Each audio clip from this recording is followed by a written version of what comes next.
Para sa ika-10 nilang campaign rally sa bansa, sa Cavite naman pupunta bukas ang Alyansa para sa Bagong Pilipinas. Pero bago yan, nanuyo rin sa iba pang probinsya ang mga pambato ng administrasyon.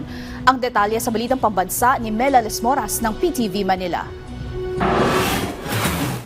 Kasado na ang malakihang campaign rally ng Alyansa para sa Bagong Pilipinas ngayong Biyernes sa 13 Martires, Cavite na pangungunahan mismo ni Pangulong Ferdinand R. Marcos Jr. Ang nasabing probinsya ang may pinakamalaking voting population sa bansa na may higit 2.4 million registered voters. 3 sa senatorial bets ng Alyansa ang taga Cavite, kabilang na sina re-election ni Senators Bong Revilla at Francis Tolentino, gayon din si dating Senador Panfilo Lacson. Kasama naman sa iba pang pambato ng grupo, sina dating Interior Secretary Benhur Abalos, Makati City Mayor Abby Binay, Congressman Erwin Tulfo at Camille Villar, mga senador na sina Pia Cayetano, Lito Lapid, Amy Marcos at mga dating senador Manny Pacquiao at Tito Soto. Ayon kay Alyansa Campaign Manager Toby Chanco, mahalaga ang papel ng Cavite sa eleksyon kaya tatapatan din nila ito ng malakas na line-up na nakaiintindi sa pulso ng masa. Git ni Chanco, mga leader na may napatunayan na ang kanilang mga pambato kaya't kumpiyansa silang susuportahan ng mga Caviteño ang grupo. Bago ang kampanya bukas, bumisita muna si Senador Tolentino sa Malabon, Navotas at Valenzuela at dito'y sinaksihan niya ang paggawa ng mga bagong patrol car at motorsiklo ng lokal na pamahalaan para sa mga pulis.